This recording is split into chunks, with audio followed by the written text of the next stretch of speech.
election night debate. No election night would be complete without the two political parties going at each other a little bit. My name is Jerome Sheridan. I am the director of American University of Washington, D.C.'s Brussels Center and a professor of international relations. I'll be acting as the moderator of the debate this evening. With us is Pauline Manos, who is the chair of the Democrats Abroad, and Mike Kubikas, who is the chair of the Republicans Abroad, each representing their parties. The way the format of the debate will take place, I have several questions that I will pose to each of the two parties. They will have an opportunity to answer the questions, and at the very end, the two parties will make a closing statement. So let's jump right into it. Pauline, historically in American elections, the economy has played a very large role. What do you see as the fundamental economic differences between your candidate's view of what would happen in America and the opposition? Well, thanks, Jerry. Before I jump in on the economy, let me just make one last plea. There is still time in several states to vote through this evening, and there is global voter assistance available through 2 a.m. Central European time. So if you still want to get in a ballot and you might be from one of the lucky states, go for it. So with that, I will move into a nice discussion of the economy, because I think it's fair to say that the Democrats' approach to the economy has always been one of inclusivity, of trying to broaden the benefits of our American economy and society to more people, to involve labor unions, to involve corporations, to involve as many sectors of society as we can. And this is something that's going to be even more important now as we're trying to deal with the outcome of a global pandemic, because we need to get that V-shaped recovery back. Right now, this is definitely a K-shaped recovery. I think the current economic policies are not benefiting everybody equally, by no means, and that is going to be incredibly important if we are going to get out of what is arguably one of the most difficult situations we've found ourselves in. Mike and I were at an earlier debate, and I think, you know, at that one we talked about this is a choice between two ideologies. I think it's always been kind of that way. And the difference between a Democratic Party that does want and believes that the government should play a certain role in making sure that economy is equitable, as opposed to, you know, what I would call a more self-centered in the literal sense of the term economy that the Republican Party tends to favor, where, you know, a fiscal policy tends to benefit the wealthy. So that for me is the biggest reason that I think people are voting Democratic, because they are looking at somebody who can, in a well-qualified way, get them out of the mess they're in. They just want somebody who is going to help them win in the American economy and not just themselves. Mike, what do you see as the fundamental differences between your party's approach to the economy and the opposition's? Well, thanks for having me. And by the way, let me just correct, it's the Republicans Overseas is the name of our organization. Republicans Overseas, Belgium. Well, there are very simple ways that I can answer this. Let's talk about the Trump economy. Pauline mentioned about inclusiveness, and when Democrats talk about inclusiveness, when they're talking about economic and spreading around benefits, what they actually mean is handouts to people.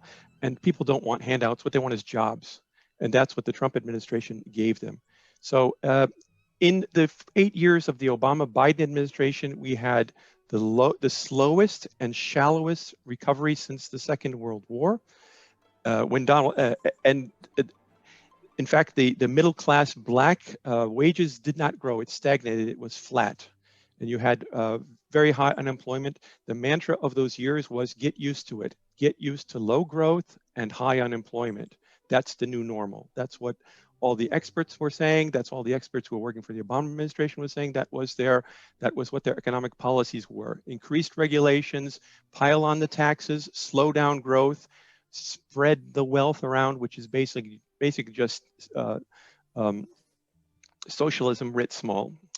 Anyways, the Trump administration took a 180-degree turn. They went for deregulation. They went for tax cuts. Donald Trump promised to raise economic growth to historic levels, and he delivered. He delivered growth that was that was above 4% in the last quarter of 2019. The experts, all the experts from 4 years ago and from the Biden administration years says that's impossible. We're never going to see that again. But he did that. What else did Donald Trump do?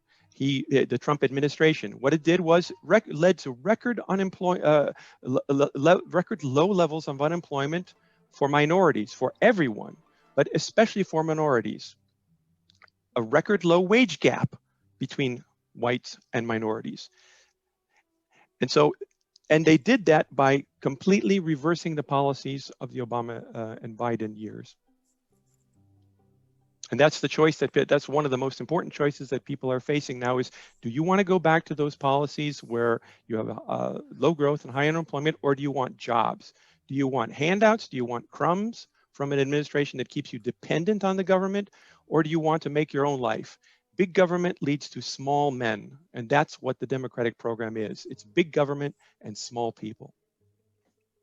Thank you, Mike. A lot of the rhetoric of this campaign has turned on questions of integrity, character, and trust, and I would argue more so than even past elections. Mike, why should the American voter trust President Trump to lead the nation for the next 4 years? Well, there's two answers to that question. One is about the promises that he's kept. So President Trump has been remarkable in the promises that he's kept. He promised to remake the federal bench, which he has done. I'm sure that my Democratic colleague will agree that he has remade the federal bench. He's named 3 justices to the conservative justices to the Supreme Court, originalists, textualists, real judges, as opposed to super legislatures. He has reformed American foreign policy and refocused us towards realism, standing up to our enemies. He has renegotiated trade agreements with Mexico and Canada. So he's replaced NAFTA with a agreement which is much more advantageous to the United States. He has reformed immigration and tried to create the border wall. So he's kept his promises. On the other side, you have to look at that was part one of the answer. Part two is the question of comparing trust. Who would you trust more, President Trump or a President Biden? And I'll just point out a couple of facts. First of all, is that Joe Biden is the only man in U.S. history running for president who's under criminal indictment in another country for criminal activities. He and his family have been running things as if they are the mafia, shaking down countries and gathering millions of dollars from other countries. Now, would you trust a government run by people who have taken millions of dollars from China and Russia and other countries, or would you trust Donald Trump, who hasn't taken a penny from China? China is our #1 adversary in the world today. Russia is #2, but Donald Trump hasn't taken a penny from either of those. So you have to that is a very important judgment that people have to make, is who do you trust more to defend America's interests as opposed to their personal financial interests? Pauline, why should the American voter trust Joe Biden to lead the nation? Gosh, I have to say I'm a bit taken aback by what Mike has said, because I'm not sure what criminal indictment he's talking about. And when it comes to family enrichment, I don't think the Trump family is in a position to talk at all about that, considering that they've used the presidency to enrich themselves and build their brand and their empire. Promises kept, for me, it's been a lot of hot air. And I think the reason Americans can trust Joe Biden is because they know what they're getting. He's been extremely transparent. If there's one thing you can not say, is that he's hiding it. He's got it all out, maybe too out for so many people, because he says what he thinks, just like Trump does. And I think when you look at what you're getting with Joe Biden, you know what you're getting. You're getting an experienced executive. You are getting somebody who led the U.S. already out of an economic recession, who knows how to do he knows how to do this job. He's ready. I mean, he's obviously ready. He has clear plans, clear proposals. And that is something that we haven't seen. You know, the promises kept. I haven't seen infrastructure. I'm glad I haven't seen a wall. We don't have a COVID plan. You know, we're sitting here with horrific rates in the U.S. We're facing a climate crisis. Our alliances are shot to pieces. So I don't see, you know, for me, that choice obviously is very clear.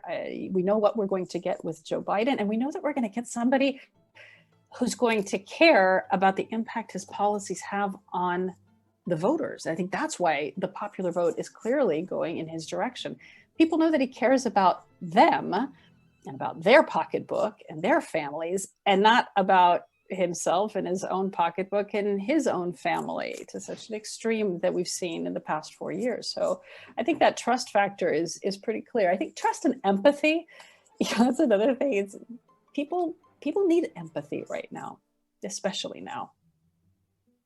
Thank you, Pauline. How does the changing demography of America going to impact not only the results of tonight's election, but also policy in general over the next 4 years? Are we seeing a fundamental shift because of the demographic changes in American society in the way American politics operates and the way elections operate? Yeah, I do think that what we're seeing even today, yesterday, and the days before in voter turnout and voter engagement is clearly reflecting a higher level of engagement of all sectors of the US population. So it is good to see more young people voting, more people of color voting, that it's not just a white electorate that's deciding for this country. As far as how does it impact the Democratic Party, clearly some would argue that plays in our favor. We've seen a shift in the electoral map as the South and the Sun Belt have become much more competitive for the Democratic Party, and that's reflecting that shifting demography.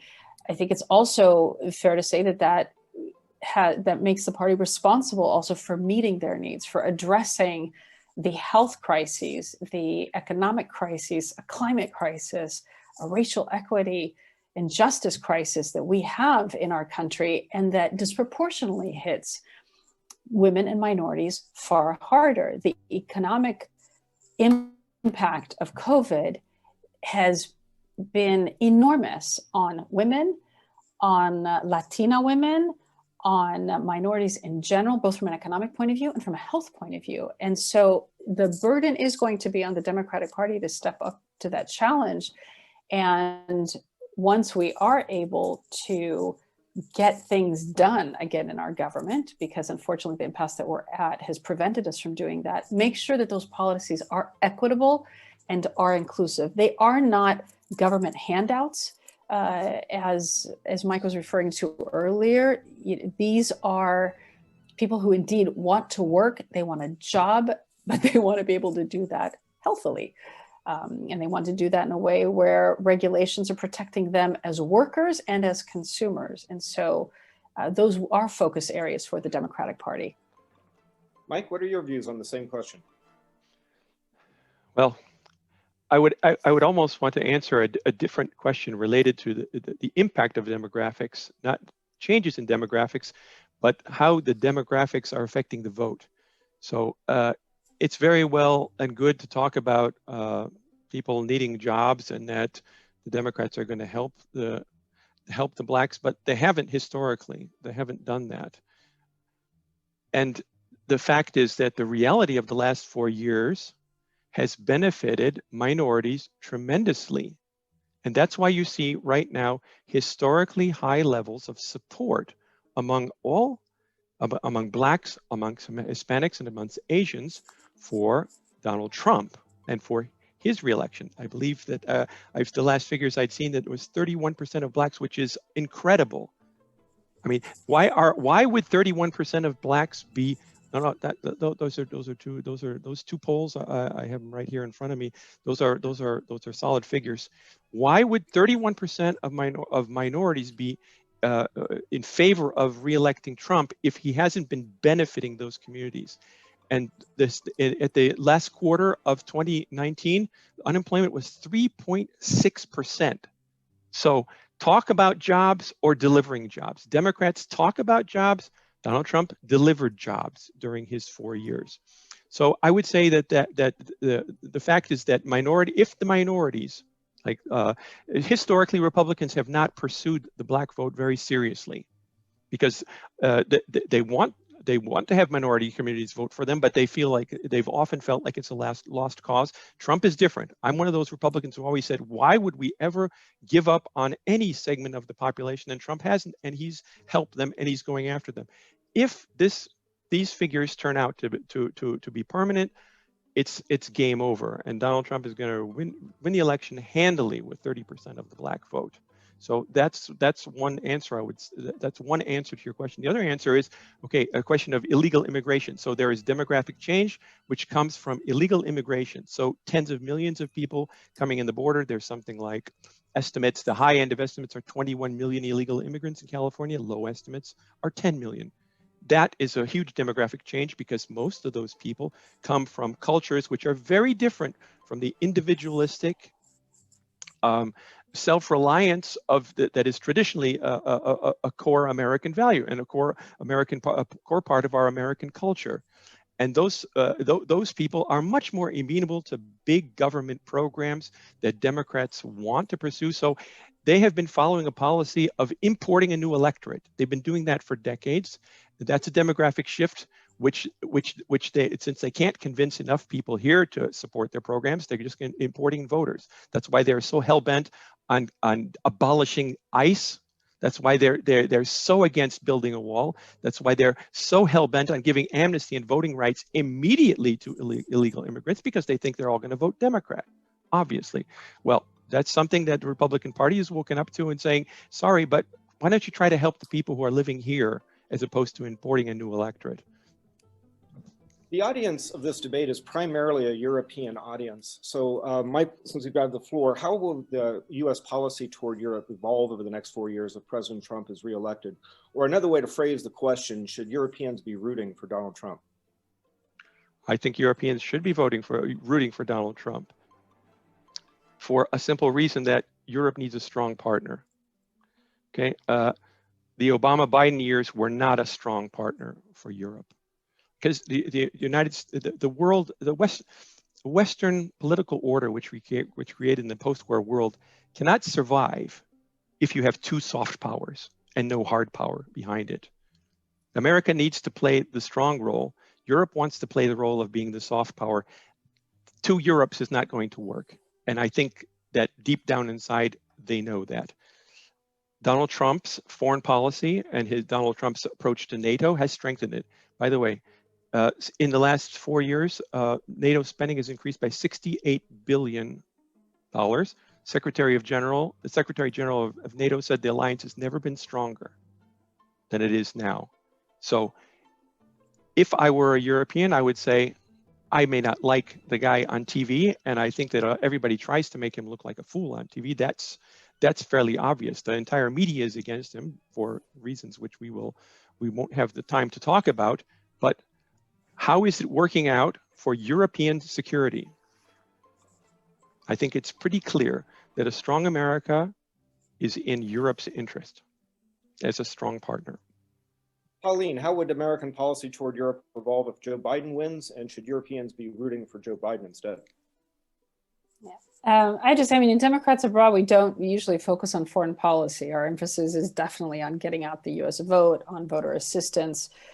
But what I think is fair to say is that our standing, our reputation, our ability to influence and have a constructive dialogue on any multilateral discussion has plummeted under this administration. And it is pretty clear that the Biden-Harris administration is going to move forward. I don't think we're going to talk about, this is one watch out. A lot of people fall into the trap of saying, the Obama-Biden years. That was then, this is now, and we're looking forward. And I think Biden and Harris are going to have a much more constructive approach. They are going to look at Europe, I'm sure, as an ally, as one that they want to support. And I think they're going to be much more reliable, transparent, and consistent in their support. I think this is one of the issues we've had, not just in foreign policy, but in any area. We simply don't know where Donald Trump is going to go from one day to the next. And I think having that kind of reliable, clear, what you can expect and you can get, because he will say it clearly and he will stick to what he says. And this is what Joe Biden is going to give us on the foreign policy front. Let's not forget that the whole discussion of NATO funding actually did start under the Obama-Biden administration. And so what we're going to get with the Biden-Harris administration is some stability, the ability to have constructive, difficult conversations. It's not to mean that you're not going to have these conversations, but again, you can have adult conversations, constructive conversations. Thank you. One of the most striking changes in foreign policy over the last 4 years has been this rising competition and rivalry between the United States and China. Meanwhile, Russia hasn't gone away, and it's still the same issues are there that were there 4 years ago. So Pauline, I wonder if you could comment a bit about which president do you think China and Russia would prefer to have in the White House, Donald Trump or Joe Biden? I just strictly from a personal point of view, I don't think they care who goes in. I think honestly, what they care about is undermining the confidence in the American democratic system and institutions. That is their objective. You know, this is a power play, right? It's very convenient to undermine the reliability of a 200-year-old democracy and of elections that have gone through. But I think the challenge for us is just to not to fall for it and not to give much oxygen to a lot of the misinformation that's coming out from wherever it's coming out. You know, you said it yourself, almost 100 million people voted before Election Day. That is amazing. That is absolutely amazing. And for the most part, it has gone off pretty smoothly, despite the fact that we're in the middle of a global pandemic. I mean, that says a lot about the strength and the power and the resilience of the American people. And that is what I think we need to really look to with pride. And I think we will get through this election. It's a different election. I'm sure there are a lot of people, not just Russia and China, you know, our own intelligence services have told us that they would love to sit and, you know, niggle and play around with that, but we're not going to let them. And Mike, how would you answer the question? I think it's pretty hands down that if I were the leader in Russia or in China, by the way, let me say, I agree with Pauline completely that all of our adversaries would just like to mess up our system, and that they will try to screw whoever is right. They'll try to screw both sides, because chaos only benefits them and mistrust only benefits them. So I agree totally with that. Is I don't think that in terms of their tactical actions, they're trying to benefit one party or the other. From a strategic perspective, I think it's hands down that a foreign adversary who is predictable and who you understand and that you can play like a violin is far preferable to someone who is unpredictable and when you don't know what he's thinking and when he acts differently from what he says. So if I were the leader, if I were Putin, or if I were the chairman of the CCP, it's Trump who strikes fear in my heart. Biden is like, oh my goodness, I can relax because we know the guy like a book. We know it's going to be a continuation of the Obama foreign policy. By the way, the Obama-Biden administration allowed the militarization of the South China Seas, where they took over all of those bases. They did nothing. They talked big and did nothing. The same thing with Russia. Obama loved to give lectures, moral lectures to Putin, and they did nothing, absolutely nothing. Didn't arm the Ukrainians. He didn't fight back in Syria. He was famous for drawing red lines and doing nothing. So I think that predictability serves our adversaries. Unpredictability is the thing that they fear the most. China won't know exactly what the Trump administration is going to do about Taiwan or Hong Kong. They don't know. And that is always to your advantage. And I also think that people ought to, people who criticize the Trump administration for what they say and what they do, I would just recommend read a book on negotiation. You could do worse than read his book on negotiating, because he is a master negotiator. He is manipulating for the first time in decades. He's the one who has our adversaries on their heels, instead of the U.S. being played by our foreign adversaries. So I would say read his book. Don't pay attention, and the schmoozing. Another thing, people criticize him for schmoozing with foreign leaders. He schmoozes with Putin. He schmoozes with lots of people. I mean, if you've ever spent, Donald Trump is a businessman. He spent his life in boardrooms and in business meetings, and you don't go to war with people. it rhetorically because it serves no purpose. It just serves no purpose to call Putin an evil dictator, but it does serve a purpose to target troops that he's supporting in Syria and show him that we're not going to put up with his spreading his footprint in Syria. So I think, again, I reiterate, it's hands down that Trump is a much worse adversary for our enemies than would be Biden. I'm now going to ask each of you the final question. Following your answers to this question, I'll give each of you an opportunity to make a closing statement. Michael, since you have the floor, why do you think President Trump's going to win the election this year? Well, there's a whole host of reasons. Everything from the power of incumbency to the demographic shifts, which we talked about earlier, where there's strong support in the Hispanic and Black communities for Donald Trump. There's the chaos that's going on, and people are and violence and rioting and murders that has been going on for months in American cities, so that people really, in many cases, see this as a choice between civilization and mob rule, which I think is very accurate. The violence is continuing. It's probably going to continue after the election when Trump is reelected. Another thing is the enthusiasm gap. The enthusiasm on the ground for the Trump reelection is off the charts. We haven't seen that kind of enthusiasm for the election of Biden. I don't know who inspires Biden. I haven't seen huge, humongous crowds for Biden. What we've seen is a lot of fake crowds that have been built up by his campaign. He's barely campaigned at all. He barely goes out and has events, just very highly controlled events. So there's a huge enthusiasm gap. The ground game, the Republicans have a very strong ground game that is strategically different from what the Democrats have. The Democrats have been focused in different ways, and I'm not going to talk very much about the strategies, but I think that the Republican strategy is superior.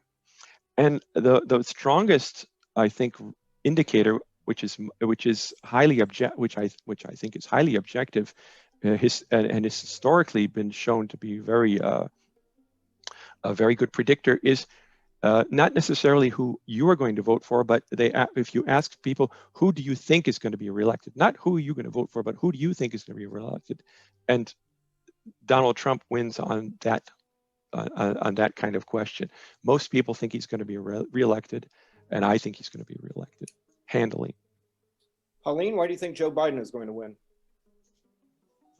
I think Joe Biden's going to win because he's giving the country what it needs right now, which is a sense of calm, a sense of experience, and the belief that he will get things done.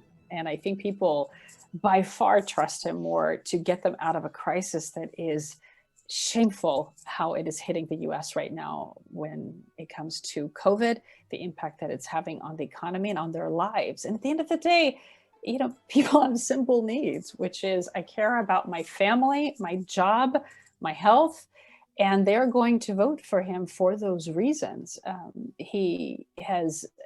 You see this incredible wave of voter turnout, and I think that's where the enthusiasm is showing up.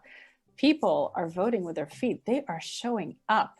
And that, for me, is an enthusiasm gap in the other direction. It is an enthusiasm gap for change. They want to show that there is a desire to take back control a little bit of their lives and the country and just stop that dithering and that wavering. The negotiator, great negotiator or not, as I said before, we've hit a complete impasse as a country, and people want to break that impasse, and they want to break that legislative impasse as well. I think there's a huge frustration on the part of everyday citizens that, we're wasting time getting a conservative Supreme Court judge 8 days before an election, and yet most Americans are being thrown off of their health care and don't have unemployment benefits and have no idea what's going to happen to them next. So being able to leverage that desire for calmness, for clarity, for deliberate action to get them out of the crisis, and then seeing the demographic changes that you brought up earlier is really what's going to make people choose Joe Biden and Kamala Harris. And this brings us to the time for our closing statements. I'll give the floor to Michael. You may make your final statement, please. Okay. I think that the choice that's facing America today is pretty serious. There's two ways to organize a country. One way is that you set up a few serious standards of conduct with an absolute minimum of compulsion, and then you let people the freedom to run their lives as they wish. And that was the founding vision of the United States of America. This is not a vision of collectivism. The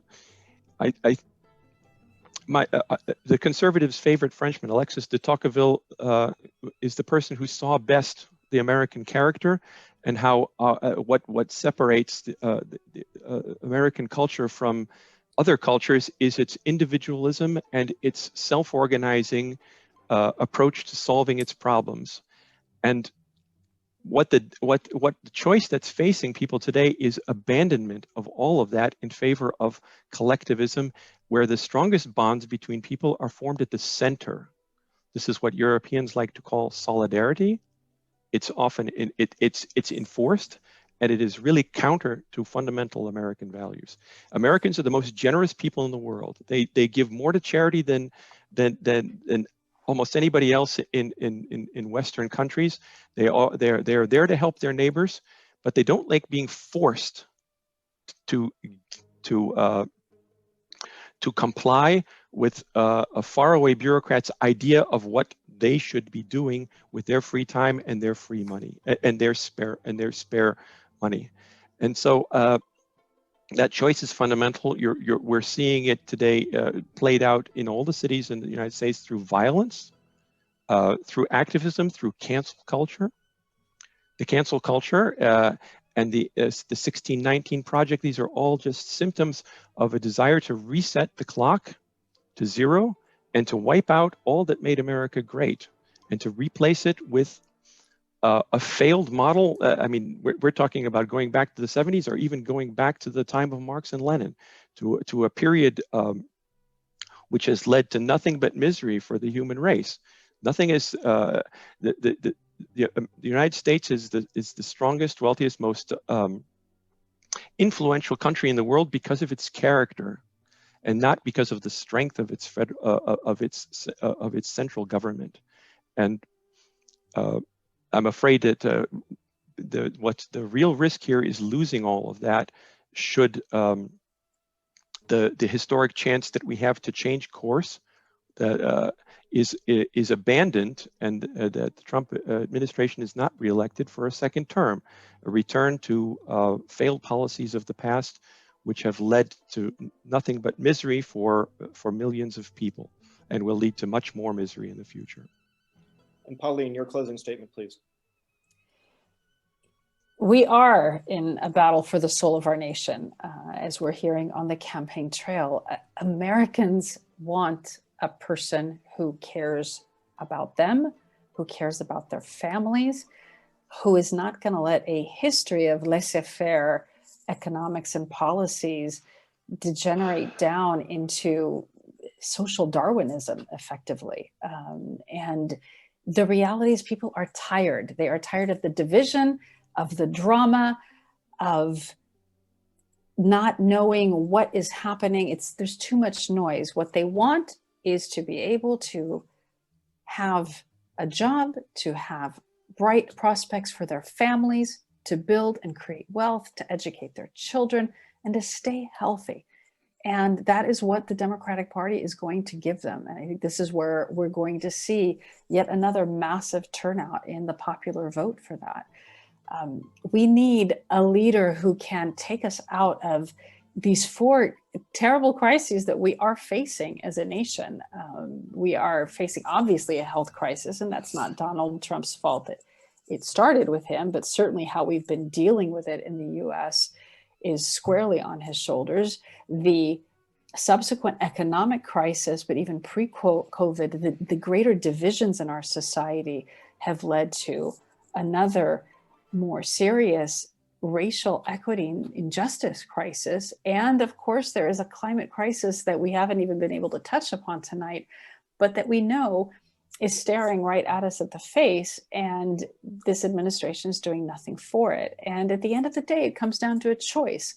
What kind of leadership do you want to carry you through these crises and come out stronger and better at the other end? You know, what is really going to make America great again? What is a great America? And I would argue that a great America is going to be an inclusive one, it is going to be a united one, and it is going to be one where we actually can tackle in a constructive way these 4 challenges on health, economy, racial justice, and climate that are facing us as a nation. Mike Kubliaks from Republicans Overseas, Pauline Manos from Democrats Abroad, thank you very much for participating in our debate this evening. Now it's time to watch one of the world's greatest democracies in action and see the votes count as they turn in. So thank you again for your participation. Thank you. Thank you.